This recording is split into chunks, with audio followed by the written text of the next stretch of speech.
안녕하세요. 안녕하십니까. 왜 옷도 안 갈아입고 오세요? 옷이 하나밖에 없어서. 저번 시간에 이님이 죽은 상황까지 갔어요. 네. 그리고 이성계가 뜬 상황. 네. 이님을 죽이고 이성계를 키운 사람이 누구냐? 최영이죠. 황금보기를 돌같이 하라의 그 주인공 최영. 네. 그분 이야기를 하다 보면 네. 위화도 회군까지 갑니다. 이제 본격적인 조선의 시작인. 그렇죠. 위화도 회군까지. 최영은 1316년생이더라고요.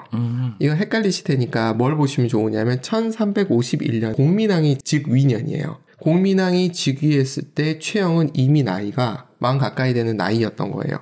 근데 최영도 권문세족 출신은 맞아요, 이 사람도. 네. 그런데 황금보기를 돌같이 해서 청렴결벽한 집안 그렇죠. 출신이에요. 그래서 그랬나? 중앙 진출이 좀 늦어요. 30살 정도 되고 중앙 진출을 했대요. 돈으로 하는 그런 것들을 안 했으니까. 네, 그랬을 수도 있는 것 같아요. 그러면 어쩌다가 최영이 고려의 최고의 충신, 또 당시에도 인기남이었을까? 전 책으로 봐서밖에 모르겠지만 네. 100명의 위인들에도 네네, 맞아요. 나오기도 하고 딱 인간상 자체가 이상적이지 않나요? 올곧은 사람? 전 항상 그런 사람들을 헤집어서 단점이 있음을 보여주는 것이 취미생활입니다. 이해해주세요. 완벽한 사람이 어디 있습니까? 없습니다, 그런 사람. 점점 크면서 나이가 들면서 저도 올곧으면 부러지기도 쉽겠다는 생각을 하기도 하거든요. 맞아요. 물론 최영 장군은 부러졌다기보다는 그쵸. 본인의 신념을 다하고 죽었다고 생각합니다. 근데 좀 아쉬운 부분이 있어요. 요거는 네. 최영 장군의 말년을 이야기하면서 얘기하도록 네. 하고요. 어떻게 성장할 수 있었을까? 난세가 영웅을 낳지 않습니까? 그렇죠. 난세였다는 게 핵심 키워드입니다. 이 당시가 중국은 원명 교체기였고 네. 그러니까 원나라가 약해지고 명나라가 커지는 일본도 문제가 있었어요. 이 당시에 왜구들이 되게 많이 심지어 함흥까지 한운까지요? 보통 우리 왜구 그러면 남도만 생각하잖아요. 그렇죠. 아니었더라고요. 한운까지 올랐다. 그리고 내륙까지. 근데 그때 쳐들어왔던 일본 이 왜구라고 표현하기가 좀 그런 게 군인이야 완전히. 임진왜란을 보면 일본 장군들 멋있게 쓰고 있는 네네네. 그런 거 있잖아요. 그런 거 쓴 애들이 쳐들어와요. 해적이 아니고. 그러니까 해적이라고 보기가 힘든 거예요. 이성계가 워낙 활을 잘 쏘잖아요. 근데 네. 이지란인가 하는 부하장수도 활을 잘 쐈대요. 네. 쟤를 죽여야 돼. 네. 근데 다 감싸고 있잖아요. 네. 쏴봐야 튕겨나오잖아요. 갑옷을 못 뚫는구나. 그래서 둘이서 박자를 맞춥니다. 이성계가 내가 요 끈을 끊을게. 네. 목끈. 네. 네가 맞춰서 죽여. 오, 야사인가요? 아니면? 야사겠죠. 네, 뭐 그런 얘기가 있어요. 오. 하여튼 왜구가 그렇게 설쳤던 이유는 고려가 약해져서라고 얘기하고 싶겠지만 뭐 그럴 수도 있겠죠. 네. 또 하나 컸던 이유는 일본이 남북조 시대라는 혼란기에 빠져 있었어요. 당연히 먹고 살기 힘드니까 외부 약탈지를 하러 다니는 애들이 많았던 거예요. 그러니까 고려는 북쪽도 위에서 교체기, 치이고. 아래쪽도 정신없고 그러니까 치이는 상황이었던 네. 거예요. 우리는 항상 어느 나라가 망할 때가 되면 뭐 얘기하는 흔한 거 있잖아요. 네. 그런 것도 있겠지만 다른 것도 좀 보자라는 차원에서 말씀을 드렸고 그것 때문에 최영 장군이 더 뜰 수 있는 환경이 됐던.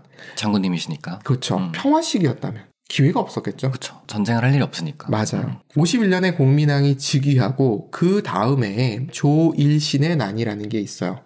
이것도 처음 듣습니다. 조그맣게 지나가요.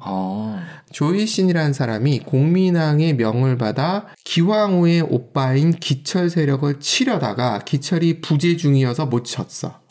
그래서 조일신이 그걸 다 뒤집어 쓰고 죽었다라고들 얘기하는데 알 수 없어요. 조일신이 혼자 한 건지 네. 아니면 공민왕이 배후인지 왜냐하면 이때까지만 해도 공민왕이 본격적인 반원은 아니었다고 얘기해요. 공식적으로는. 네. 요때도 최영이 등장을 해서 정리정돈을 했다라는 말이 있어요. 그리고 나서 유명한 사건이 황건군을 진압한 거예요. 네. 1차 때 공민왕은 요 즈음부터 반원 정책을 쓰고 있었어요. 네. 그런데 명나라의 시조들이 쳐들어온 거야. 세상은 알 수 없는 것 같아요. 네. 이성계를 얘기를 안 하고 가면 좀 서운하니까 이성계를 잠깐 얘기하자면 요 다음에 이성계의 아빠 이자춘이 아들 손잡고 우리 고려로 가자. 이 시기군요. 네. 그래서 공민왕한테 인사드리고 우리 변발 이제 안 하고 고려에서 녹을 먹겠습니다. 그러면서 이제 동북면 오픈. 그렇죠. 쌍성 총관부 수복작전에 네. 참여하고 뭐 이런 일이 연이어 이어져요. 요때 이제 기철 제거도 일어나고. 네. 근데 재밌는 사건이 하나 있었어요. 한양 천도 계획이 있었어요. 공민왕이 주도했나요? 공민왕이 직접 주도한 것 같지는 않고요. 얘기가 있었나 봐요. 그리고 나서 홍건적이 또 쳐들어와. 요때가 좀 본격적이었던 거예요. 그래서 이때 서경을 뺏깁니다. 그리고 나서 요걸 회복하는 것도 이제 최영이 네. 앞장서는 거죠. 결국은 외침이 많은 상태에서 무장으로서 최영이 정말 대단한 능력을. 그니까요. 이 사람은 정말 앞장서서 싸웠던 사람. 뒤에서 지휘했던 사람 아님. 그러니까 배 나온 장군 생각하면 안 돼. 그리고 월급도 잘 안 나왔다고 함. 아, 그쵸. 나라가 힘드니까. 근데 청년 결백한 사람이 그러려면 참 힘들었겠다. 네. 집에 돈이 많아서 다행이었네요. 좀 있었던 것 같아요. 진짜 다행이다. 그렇죠? 정말 다행이다. 그러니까 돈 없이 충성도 하기 힘든. 2차 침입 때는 앞편에서 설명드렸듯이 공민왕이 안동까지 피신을 가요. 선조가 임진왜란 때 의주까지 가잖아요. 의주. 네네네. 그때 논란이 있었잖아요. 가냐 마냐. 이때도 논란이 있었대요. 여기서 공민왕의 한 면이 보이는 것 같아요. 그래서 공민왕이 배포가 좋은 사람은 아닌가. 그러니까 왕 중에 배포가 좋은 사람이 세조. 많지는 않았을 것 같아요. 그래 세조 정도 돼야 결기. 뒤를 안 모으시는데. 다른 사람들은 그러니까 아니 어떻게 그런 막 이게 있는데 아무리 그래도 쫄지. 맞아요. 저도 그런 생각합니다. 나라면 어떻게 했을까라는 생각을 좀 해보는데 저도 도망갔을 것 같아요. 그러니까 내가 살아야 후회를 도모할 수 있다라는 그러니까. 명분을 가지고 도망갔을 것 같아요. 그러니까 저도 자신은 없습니다. 근데 우리는 그런 영웅적인 왕이길 원하는 거지. 그쵸. 왕인데. 아니면 그치. 왕을 하지 말든가. 그치. 내려오든가. 하야를 하든가. 그건 좀 했으면 좋겠어. 그쵸. 자신 없으면. 자신 없으면 내려오면 되는데. 네. 수복은 했어요. 이때 이성계가 정말 피 터지게 싸웠대요. 그래가지고 이때 최영 눈에 들었다라는 말이 있어요. 아하. 그때부터 이제 장군들 사이에서 인정을 받기 시작하는. 입소문이 났구만. 네네. 그리고 나서 공민왕이 왔는데 개성이 다 불탔을 거 아니에요. 네. 그래서 복원 중이었대요. 이때 김용이라는 이 사람도 공신이어야 되는데 1등 공신이 못 되고 2등 공신이 된 사람이래요. 이유가 있나요? 정치에서 밀렸다. 라는 썰도 있고 이렇게 죽은 사람에 대한 이야기는 의견이 분분한 게 그쵸. 일반적이죠. 네. 확실한 거는 공민왕을 암살하려 했던 건 사실인가 봐요. 근데 이거를 해결한 사람 여기에 이인임도 들어가고 최영도 들어가고 이성계도 들어가고 들어가면서 이들이 공신이 됩니다. 그렇게 되는 거구나. 덕훈군 들어보셨나요? 아니요, 처음 듣습니다. 이 사람을 이해하기 위해선 심왕이라는 개념을 이해할 필요가 있더라고요. 심양의 왕이에요. 그 곳에 고려의 왕자들이 있어요. 공민왕처럼? 네. 공민왕도 그러다 내려온 케이스니까. 네. 볼모 겸. 원나라에서는 고려 왕이 마음에 안 들면 시왕을 내려보내고 고려 왕을 데리고 와요. 교환하는 볼모네요? 원나라가 쥐고 있는 카드인 거예요. 그렇죠. 너 내 말 안 들으면 바꿔치운다. 원나라 입장에서 봤을 때는 고려는 사위 국가예요. 부마국이에요. 그러니까 당연히 내가 내 안 딸에 들면 할 수 있는 거 아니야? 그렇지. 라고 원나라는 생각했을 거고 고려 입장에선 왜? 기분 나쁘지. 공민왕이 힘이 약했던 이유 중에 하나를 엄마가 원나라 공주가 아니에요. 이것도 약점 중에 하나였대요. 그 당시에는 그랬겠네요. 그렇죠. 원의 힘이 너무 세니까. 그래서 공민왕의 와이프는 원나라 공주인 거예요. 노국공주. 그걸로 어느 정도 받쳐주는 거지. 그러니까 노국공주가 죽은 거에 대해서 아쉬웠던 것이 물론 사랑도 있었을 거라고 믿읍시다 우리. 있었을 것 같아요. 네. 하지만 정치적으로 봐서는 끈떨어지는 거예요. 그러네요. 근데 그 전에 이미 반원을 했기 때문에 끈떨었다고 보기에도 또 어려운 부분이 있어요. 전 여러 가지 측면을 다 이미 말씀드리는 뒤돌아 겁니다. 싸우고 있었네요. 반원을 하고 있는 상태에서 계속 위아래를 얻어맞고 있는 걸 최영이 막고는 있었는데 이때 원나라에서 화가 나가지고 너 교체 강판시킨 거예요. 투수 강판시킨 거죠. 너 내려와. 덕흥군 이 사람이 심왕이었던 사람이에요. 고려 왕계부에서 정식적으로 심왕이 있나요? 그런 건 아니에요. 네. 아닌 거죠? 아닌 거고요. 이 사람한테 군대를 붙여가지고 원나라에서 보낸 거예요. 왕건 바꿔라? 네. 이거를 막은 사람이 최영. 그래서 덕훈군이 물러나고 원나라도 알았어. 너 왕해. 이렇게 됐대요.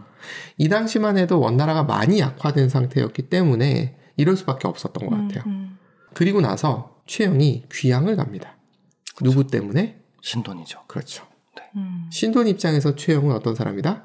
권문세족의 일원일 뿐이다. 라고 본 것 같아요. 그럼 이 순간에 어떤 일이 생길까를 생각해 보는 거죠. 외부 침입을 누가 막지? 장군이 별로 안 남았죠. 다른 장군들은 도망 다니기 바빴대요. 최영 장군이나 이성계 정도만 일선에서 나가자 싸우자 이 기자를 하고 있었고 나머지들은 그렇지 못했다고 하더라고요. 이순신 장군도 백의종군 한 적이 있죠. 네. 백의종군을 했던 이유는 선조의 질투심이라고 보는 게 맞을 거예요. 누가 또 막 공격했잖아요. 원균과 네. 이런 사람들이 공격을 했는데 그때 도장을 꽝 찍은 사람은 선조니까. 그렇죠. 뭐 옆에서 이렇게 한 사람도 잘못했고 그때 뭐 선조도 심신미약이었고 선조를 좋아하진 않지만 맞아요. 공민왕도 심신미약 상태에서 노국공주까지 죽고 신돈한테 맡겼고 신돈이 최영을 내보낼 때 공민왕 입장에서 봤을 때 최영은 그냥 장군 한 명이 아니었을까. 또 슬프네요. 무신에 대한 대우가 그렇죠. 그래서 그 앞에 무신정변도 있었는데 그쵸. 하여튼 차별하면 안 돼요. 맞아요. 신돈이 그 뒤에 했던 게 뭐냐면 고문세족을 밀어내고 신지사대부를 끌어들여요. 그쵸. 이때 다음 편의 주인공들이 등장합니다. 정도전, 정몽주 이런 사람들이 등장하는 시기가 있대요. 재밌죠? 네. 최영은 쫓겨났어. 그런데 그 다음 시대의 주인공들이 등장하는 시대예요. 아, 그러네요. 누가 져야 누가 또 오죠. 신돈에 대한 해석이 그래서 다양해지는 거예요. 최영 장군을 이해하기 위해서 또 하나 알고 있어야 되는 게 68년 정도 되는데 원나라가 명한테 크게 져요. 그러면서 나라 이름이 바뀌어요. 원에서 북원으로 바뀌어요. 그래서 이건 책마다 좀 다른데 1368년은 원나라가 망한 해로 보는 경우도 있어요. 망했다고 보는? 북원은 꽤 가요. 1400년인가 1500년 때까지 가요. 오래 가네요. 꽤 가요. 근데 그게 계속 쪼그라들고 있었으니까 공민왕이 이때 원나라 연호 이거 뭔지 아시죠? 아, 네네. 어느 왕 몇 년 원나라 황제의 연호를 쓰고 있었어요. 네. 영락제 몇 년 뭐 이렇게 가다가 이때 명나라 연호를 바꿔요. 원하고 끊겠다라는 걸 정확하게. 네. 그리고 공민왕 입장에서 봤을 때 신돈 입장일 수도 있죠. 세상이 바뀌었다. 어차피 고려는 중국과의 관계를 원만하게 해야 된다. 흔히 얘기하는 친일이 일본에 기대서 권력을 얻고 그걸 통해서 부귀영화를 얻겠다 하고는 다른 의미죠. 그렇죠. 이때 얘기하는 친명은 그런 의미가 아니야. 외교죠. 친미라고 얘기하면 미국을 등에 업고 부귀영화 이거 아니잖아요. 나는 미국하고 잘 가는 게 맞다고 외교적으로 생각해 이런 느낌이잖아요. 여러 가지 친미는 여러 가지 의미가 있습니다. 맞습니다. 약간 사대주의적인 것도 그런 것도 있고 뭐 여러 가지 외교뿐만 아니라 여러 가지 의미가 있어서. 그래서 명나라 연호 사용한 거는 사대주의하고도 아직은 좀 거리가 있어요. 사대는 나중에 나오는 거고. 네, 진짜 외교적인 건 외교예요. 이건 그렇죠? 외교예요. 중국의 큰 세력과는 관계를 잘 해야 돼요. 그러면서 뭘 하느냐 하면 요동 공격도 해요. 이때는 그 요동 지역에 원나라 세력이 있었어요. 그걸 밀어내는. 근데 그 뒤에 요동정벌은 명나라를 치는 거야. 이게 다 달라. 그러니까 요동정벌이라는 단어만 갖고 설명을 하면 안 되는 부분들이 있다. 그러다가 공민왕이 죽고 우왕이 쓰죠. 이때부터 최영이 이인임과 함께 투톱, 사실은 원톱은 이인임이고 최영이 서포트하는 역할로 들어오기 시작해요. 이때도 또 한번 천도 얘기가 나왔다고 해요. 근데 최영은 넉! 그리고 유명한 전투가 흥산대첩이라고 있었대요. 임진왜란 때처럼 쳐들어온 거다. 고려시대에 이미 임진왜란 같은 게 있을 뻔했는데 물론 일본도 완전히 통일된 게 아니기 때문에 그 정도 힘은 아니었을 거예요. 하지만 최영이 그거를 컷했다. 그 다음에 최무선이 등장합니다. 네. 화포를 만든. 네. 저는 이게 조선시대 때 만들어진 줄 알았거든요. 네. 저는 최무선이 이순신 시대라고 생각을 했는데 이미 고려시대 때 화포가 나왔더라고요. 네. 그때부터 총기 화약으로 뭔가를 쏠 수 있는 게 맞아. 있었던 거예요. 네. 그전엔 그럼 어떻게 쐈을까요? 한 발씩 조총으로 쏘지 않았나요? 조총도 화약이잖아요. 그러네요. 조총도 나중에 들어온 거. 창이랑 칼? 창칼과 돌을 던졌죠. 어떻게? 돌팔매를 하는 게 다윗은 돌팔매 병이었습니다. 투석기예요. 약간 새총 같네요. 큰 새총. 큰 새총. 그러니까 화포가 나오기 전, 화약이 나오기 전에 무기는 그거였어요.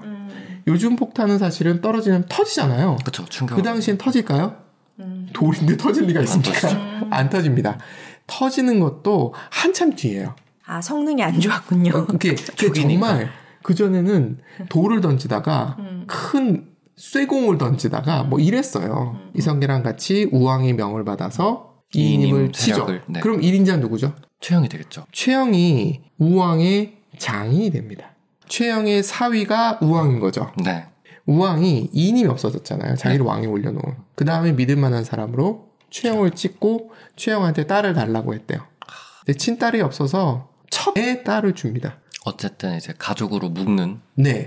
근데 최영은 싫어했다고 그래요. 그러니까 최영 여기서도 근데 그것조차 반대를. 맞아요. 근데 우왕은 자기를 지켜줄 사람이 필요하니까 최영한테 부탁을 했다고 해요.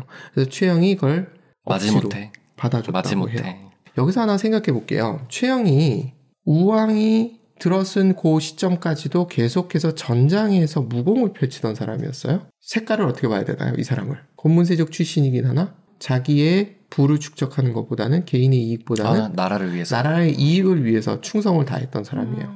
근데 이제 1인자가 됐어요. 바뀔까요, 최영이? 2인임은 바뀌었잖아. 안 바뀌었으니까 그렇게 위인으로 남지 않았을까요? 맞아. 그러니까 맞아. 2인임은 지워지고 최영이 남았던 이유는 똑같았어요. 근데 최영이 왜 실각했을까? 이 부분에 대한 질문이 필요하지 않을까요? 나이가 있어서 자연사에 있으면 모를까? 그게 아니란 말이에요. 주변 세력들이 뭔가 견제를 했겠죠? 견제를 당한다 하더라도 틈을 안 보이면 되거든요. 우리 최영도 사실은 뭐 도덕적 흠이 있는 것도 아니고 흠이 있는 사람은 아니었으니까. 뭐가 문제가 돼서 최영이 실각을 했을까? 바로 위화도 회군입니다. 아, 그게 그렇게 큰일이에요? 잘못했어요? 잘못했어요. 재밌는 말입니다. 아니, 뭐, 실각을 했더니 잘못해야 되는 거 아닌가? 네. 그때 위에 북쪽 정벌 하는 거를 최영이 먼저 이제 북쪽 정벌 해야 된다고 우왕한테 건의를 올립니다. 그래서 우왕은 장군의 뜻이 그렇다면 그렇게 하세요. 라고 했는데 이성계는 절대 안 됩니다. 이건 명을 치러 가는 거였거든요. 네. 사불가론이라고 4가지 이유가 있는데 정확히 4가지 이유가 기억은 안 나요. 그 중에 하나가 지금은 날이 덥다. 날이 덥다. 지금 농번기다. 이런 이유들로 해서 그리고 명이 지금 너무 세다. 이런 이유들로 지금은 안 된다. 이성계는 반대를 합니다. 우왕도 오케이를 했고 최영 장군이 그럼 제가 가겠습니다 라고 했을 때 우왕이 장군님 가지 마세요. 장군님이 무서웠구나. 가면 나를 지켜줄 사람이 없어요. 실제로 최영 장군이 제주도에서 작전을 펼칠 때 공민왕이 시해당했어요. 그런 트라우마도 있다고 그러더라고요. 그래서 무서웠구나. 최영이 있어야 자기가 안전할 것 같은데 위화도로 가버리면. 그래서 우왕이 이성계한테 장군이 가세요. 이 전쟁을 반대했던 사람인데 이걸 나를 보낸다고? 이성계 입장에서 그러네. 이런 생각을 가진 거죠. 근데 어떻게 왕명이니까 어떻게 가야죠. 일단은 갔어요. 근데 가면서도 이건 아닌데 하면서 계속 보내요. 우리 돌아가겠다. 실제로 가면서도 홍수가 나고 그래서 강을 넘는데 힘들었고 퇴각하겠다. 계속 이렇게 상소를 올리는데 최영 장군이 돌아오면 당신은 죽습니다. 왕명을 거절한 채로. 제가 본 건 이거였는데 이거는 뭐 100%인지는 모르겠어요. 이성계가 눈이 돕니다. 이게 해적 바다로 간 산적 첫 편에 첫 장면이 그게 나와요. 이성계가 사불가로는 얘기를 하고 그리고 비가 계속 내려요. 네. 그러니까 위화도에 그 당시에 비가 많이 내렸다고는 하더라고요. 사실은 쳐들어갈 수 있었어요. 그리고 이길 수도 있었을 것이라고 본 측면도 있더라고요. 왜냐하면 명나라 초기이기 때문에 명나라도 아직 비실비실해. 그리고 고려가 아무리 그래도 셌어. 앞서서 말씀을 드렸듯이 일본이 남북조 시대여서 혼란했기 때문에 왜구들 침입에 힘들었던 거지 고려가 약해져서라는 거는 너무 심플한 프레임인 거죠. 그래서 충분히 힘은 없었던 건 아니지만 이성계 입장에서 봤을 때는 명나라가 크고 있는데 저걸 치는 게 맞아? 라는 생각도 했을 것 같고요. 또 하나는 최영만 없어지면 내가 넘버원? 내가 짱인데. 그런 생각까지 또 하게 됐구나. 제 추측이에요. 이성계 머릿속으로 들어갔다 나오진 않았기 때문에. 그래서 돌았습니다. 눈이 돌면서 몸도 돕니다. 저런. 그럴 수 있을 것 같아. 열받은 거지.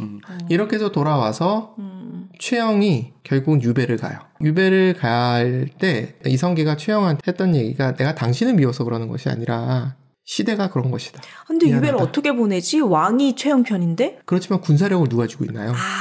거기에 또 쫄았구나. 이게 문제예요. 거의 끌어모을 수 있는 군대를 다 끌어모아서 보냈을 거 아니에요. 네네. 명나라를 치러 가는데. 그런데 최영은 남아있고 이성계가 군대를 사실은 조민수라는 장군이 있었는데 부지휘관이 있었습니다. 네. 그런데 뭐 동격이라고는 하나 워낙 이성계가 셌기 때문에 조민수는 뭐 그랬던 거죠. 그러니까 이성계한테 모든 군인이 있으니 군사력을 쥐고 있으면 그래서 구테타가 무서운 거거든요. 그래서 군인은 절대 중립을 지켜야 된다는 얘기가 나오는 거고 네네. 군인들이 와서 칼을 들이대는데 그렇지. 우왕인들 어쩔 수 없이 실제로 개성에서 싸웠대요. 최영이 얼마 되지 않는 군인으로 그렇게 잘 싸웠대요. 그렇다고 합니다. 근데 결국은 졌고 들어왔고 유배를 갔고 유배를 보내 도장 찍어하고 우왕한테 칼 들이대고 얘기했겠죠. 칼을 직접 들이대진 않았을 거예요. 아 근데 벌써 분위기가 네네. 이미 이거 좀 과장되게 표현한 게 그거죠. 관상에서 보면 세조 이정재가 칼 들고서 신하들 OX 퀴즈 시키잖아요. 그 정도까지는 아니었을 것 같지만 어쨌든 무서웠을 거예요. 네. 우왕도 그렇게 배포 있는 사람은 아니었던 것 같고 잠깐 우왕 얘기를 하자면 10살에 왕 됐잖아요. 처음엔 어버버 하다가 자리가 사람을 만든다고 내가 왕인데 정신 바짝 차려야지 하고 공부를 잠깐 했대요. 해봐야 소용없다고 생각하고 방탕했대요. 그러니 뭐 힘은 없는 거죠. 그렇죠. 그래서 심약한 우왕도 알았어 하고 도장 찍어줘서 최영은 유배를 가고 그 뒤에 죽습니다. 칼 맞아 죽는데 눈 하나 깜짝 안 했다라는 영웅담이 내려오고 있고요. 네. 최영답게. 네. 그리고 나서 무슨 일이 있느냐 하면 우왕이 직위 해제당합니다. 왜냐하면 이성계를 죽이기 위한 이 음모라고 해야 돼요? 왕이 신하를 죽이는데? 아니잖아요. 일당 중에 한 명이 밀고를 하는 바람에. 그래서 우왕이 폐위당합니다. 이때의 최고 승자는 누구? 이성계죠. 그렇죠. 최영에서 이성계로 넘어가는 이야기를 해봤습니다. 오늘은 감사합니다. 여기까지. 네. 감사합니다.